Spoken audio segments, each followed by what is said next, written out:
하나님 말씀 보겠습니다. 오늘 이 아침에 하나님께서 우리에게 주시는 말씀은 예레미야서 14장 19절로 22절까지의 말씀입니다. 구약 성경 예레미야서 14장 19절로 22절까지의 말씀, 우리 다 찾으신 줄 알고 함께 봉독합니다. 주께서 유다를 온전히 버리시나이까? 주의 심령이 시온을 싫어하시나이까? 어찌하여 우리를 치시고 치료하지 아니하시나이까? 우리가 평강을 바라도 좋은 것이 없고 치료받기를 기다리나 두려움만 보나이다. 여호와여, 우리의 악과 우리 조상의 죄악을 인정하나이다. 우리가 주께 범죄하였나이다.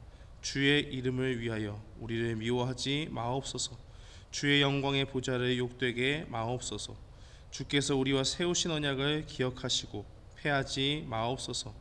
이방인의 우상 가운데 능히 비를 내리게 할 자가 있나이까?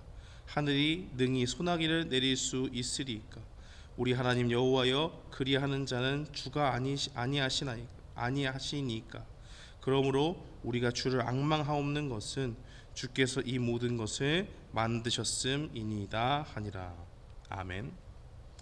저는 본문 말씀 예레미야서 14장 19절로 22절 말씀을 통해서 인생의 가뭄을 만났을 때라는 제목으로 주의 말씀을 선포하겠습니다. 인간은 누구나 자연재해 앞에서 무력한 모습을 보이게 됩니다. 사람이 막지 못하고 어느 정도 예견할 수 있는 일들은 있지요. 태풍이나 쓰나미나 화산 폭발 같은 것은 지금의 현대 과학 기술로 완벽히 알 수는 없어도 어느 정도 조짐이 보이고 예견된 그러한 재앙들을 우리는 예측을 할 수가 있습니다. 그러나 그것이 막상 어느 정도로 일어나게 될지는 그때 그 일이 벌어지지 않는 이상 아무도 예측할 수 없습니다. 그것을 실상 예측한다고 한들 완벽히 막아내는 것은 불가능하기 때문에 우리는 인생을 살면서 자연재해 앞에 얼마나 연약한 존재인가라는 것을 깨닫게 됩니다.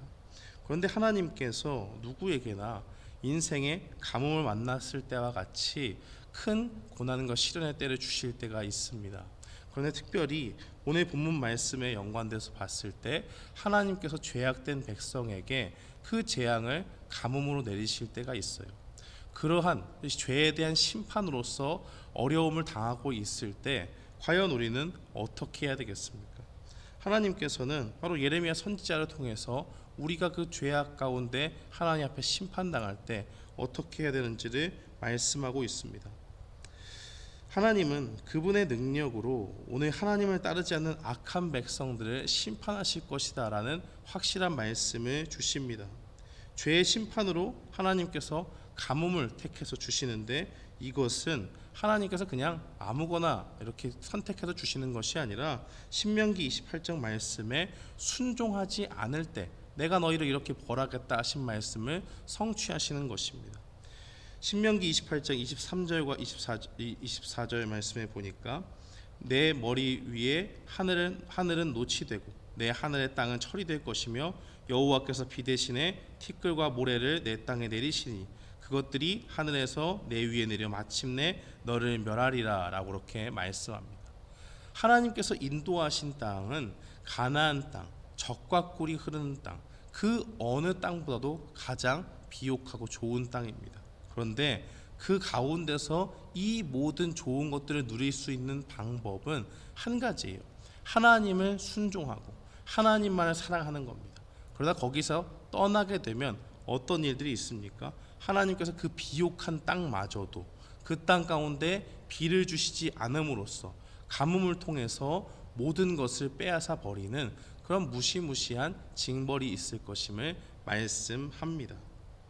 그렇게 하나님께서 비를 주시지 않게 되자 이 악한 백성들 가운데 어떤 고통스러운 심판이 임합니까? 3절 말씀에 보니까 귀족들이 물을 구하지 못합니다. 대단한 권세를 가지고 대단한 재력을 가지고 있다고 해도 그들의 힘과 재물이 하나님의 재앙 앞에 아무런 효력을 발휘하지 못하는 것을 보게 됩니다. 4절 말씀해 보니까 농부가 낙심하여 얼굴을 가리게 됩니다. 그의 수많은 노하우와 그의 장비들은 아무런 것을 할 수 없고 하나님이 비를 주시지 않으면 그 땅에 작은 씨앗이 싹이 트고 움이 나서 열매를 맺는 그 과정까지 이르지 못한다는 것을 보여주고 계십니다. 심지어는 5절과 6절 말씀에 보면 암사기는 풀이 없어서 새끼를 버리고 들나귀는 풀이 없어서 쇠약해지고 앞을 보지 못하는 그러한 지경에까지 이르게 된다는 것을 분명히 보여주고 있습니다. 이스라엘 백성들이 죄를 지었고 그 가운데 죄에 대한 파급력으로 모든 그 땅에 비옥한 땅의 모든 삶이 무너져 내리는 그 하나님의 무시무시한 재앙이 닥쳐온다라는 것을 말씀합니다. 가뭄으로 인해서 하나님의 재앙으로 인해서 귀족이건 농부건 상관없이 심지어 동물들까지도 한결같이 죄악으로 인한 그 땅의 고통을 당하게 됩니다. 이것이 바로 하나님이 죄악된 백성에게 내리시는 심판이라는 겁니다. 하나님께서는 이 죄악된 백성을 심판하심으로써 우리에게 무엇을 보여주십니까? 바로 하나님이 얼마나 죄를 미워하시는가, 또 하나님의 백성인 우리는 얼마나 죄를 멀리해야 되는지를 분명히 보여주시는 겁니다. 뿐만 아니라 하나님은 그의 백성들을 위해서 기도하는 예레미야에게 말씀하십니다. 이 심판이 얼마나 무서운가. 10절 이하의 말씀을 보니까 여호와께서 이 백성에 대하여 이같이 말씀하시되 그들이 어그러진 길을 사랑했다. 하나님을 떠나서 올곧고 바른 길이 아니고 어그러진 길, 하나님이 보시기에 악한 그 길로 행해서 우상을 섬기고 하나님만을 사랑하는 데서 떠난 것을 의미합니다. 그들이 그 발을 멈추지 아니했다. 죄악으로 달려가는 그 발을 멈추지 않고 이미 조상들이 하나님 앞에서 얼마나 큰 죄를 범했을 때, 하나님의 말씀에 불순종했을 때 어떠한 결말을 맞이했는지 보았음에도 불구하고 그 발을 멈추지 않았다는 겁니다. 그렇기 때문에 하나님은 어떻게 그들을 대하십니까? 그들을 받지 아니하십니다. 이제 그들의 죄를 기억하고 죄를 벌하십니다. 우리가 하나님 앞에 기도할 때 하나님 앞에 은혜를 구하면서 우리의 죄를 용서해 주시고 저 멀리 있는 것처럼 완전히 죄에서 분리시켜 주시고 우리의 죄를 용서해 달라고 하나님 앞에 기도하잖아요. 그런데 심판의 때가 되면 얼마나 무서운 일이 일어나는가. 우리의 죄악을 하나님 앞에서 일일이 기억하시고 그것을 벌하시겠다 말씀하시는 겁니다. 하나님의 백성이 죄악된 길로 가서 하나님을 버리고 잘못된 길로 가서 그 가운데 악을 행하고 회개하지 않을 때 바로 이러한 무시무시한 심판이 일어나게 됩니다. 우리가 믿는 하나님은 사랑의 하나님이시지만 동시에 공의를 행하셔서 죄를 미워하시는 거룩한 하나님이심을 동시에 나타내고 있습니다. 더 나아가서 하나님께서는 이 선지자로서 이 하나님의 말씀을 전하는 예레미야에게 그들을 위해서 복을 구하지 말라고 더 나아가서 말씀합니다. 부르짖어도 그들의 기도를 듣지 않을 것이다. 그들이 제사를 드려도 그 예배를 받지 않을 것이다. 오히려 그들에게는 칼과 기근과 전염병을 통해서, 가뭄도 힘든데요, 칼과 기근과 전염병으로 그들을 완전히 멸하겠다라고 그렇게 하나님께서 엄히 말씀하십니다. 예레미야는 이 임박한 진노를 피할 수 없는 이 이스라엘 백성들을 위해서 이 하나님의 말씀을 듣고 무엇을 합니까? 하나님께서 그들을 위해서 복을 구하지 말라고 하는데도, 그들이 부르짖어도 아무 소용이 없다라고 말씀하는데도 그들의 죄악, 이 백성들의 죄악을 모두 껴안고 하나님 앞에 그들을 위해서 기도합니다. 우리는 예레미야의 기도를 통해서 무엇을 배울 수 있습니까? 이 임박한 심판 가운데서 죄의 심각성을 깨닫고 어떻게든 하나님 앞에 죄를 회개하고 나아가는 것이 중요하다는 것을 보게 됩니다. 회개만이 이 어려움 가운데 있는, 하나님 앞에 죄악 가운데 있는 백성들에게 회개만이 참된 살 길임을 보여주고 있습니다. 19절과 20절 말씀해 보니까 하나님의 백성인 유다에게는 하나님의 심판 앞에 아무런 소망이 없음을 호소하고 있습니다. 그리고 나서 죄를 회개하면서 조상의 죄악까지도 예레미야가 회개하고 있고 백성들의 모든 죄악까지도 마치 자기의 죄인 것처럼 그렇게 기도하고 있습니다. 하나님이 기도하지 말라고 했는데, 그들을 위해서 복을 구하지 말라고 했는데 왜 끝까지 기도하고 있습니까? 이제 모든 게 다 끝났다, 하나님은 이제 나를 버리셨고 그러니까 내 마음대로 살아야겠다, 이런 것이 아니라는 거예요. 하나님께서 얼마나 이 죄를 심판하시면서 그 마음이 아파하실지를 알고 그 가운데서 우리를 긍휼히 여기시는 그 하나님 앞에 다시 한번 호소하며 나아가는 그러한 모습이 회개하는 사람에게 필요하다는 것을 보여줍니다. 예레미야는 이 언약을 깨트린 민족을 대신해서 기도하면서 하나님 앞에 하나님이 세우신 언약을 기억해달라고 호소하고 있습니다. 하나님이 세우신 백성, 아무런 연고가 없이 그저 하나님이 기쁘신 뜻대로 세우신 이 백성을 하나님께서 세우셨는데, 그 백성을 이제 다시 한 번만 긍휼히 여겨 주시고 이들을 용서해 주셔서 그들에게 한 번 더 기회를 달라고 고백하고 있는 겁니다. 이 예레미야가 하나님의 그 만류에도 불구하고 왜 이렇게 계속적으로 기도합니까? 잠언 28장 13절 말씀에 보면 자기 죄를 숨기는 자는 형통하지 못하나 죄를 자복하고 버리는 자는 불쌍히 여김을 받으리라 라는 그 말씀에도 분명한 이유를 찾을 수 있습니다.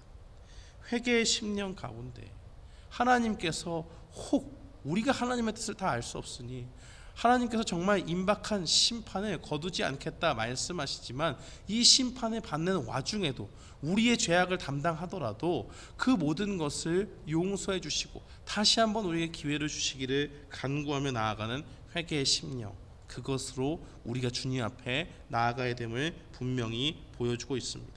진심으로 죄를 뉘우치는 사람은 어떻습니까? 상대방이 됐다고 사과를 받지 않겠다라고 말해도 끝까지 가서 내가 정말 잘못했으니까 제발 한 번만 용서해달라고, 나의 죄를 정말 심각하게 느끼고 어떻게 이걸 갚을 길이 없지만은 그래도 나의 죄를 용서해달라고 하는 그 마음 깊은 그 회개가 있지 않습니까?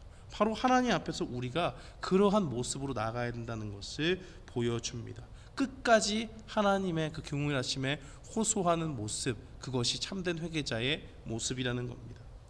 22절 말씀에 보면 회개자의 결단의 모습이 나옵니다. 이방인의 우상 가운데 능히 비를 내리게 할 자가 있나이까.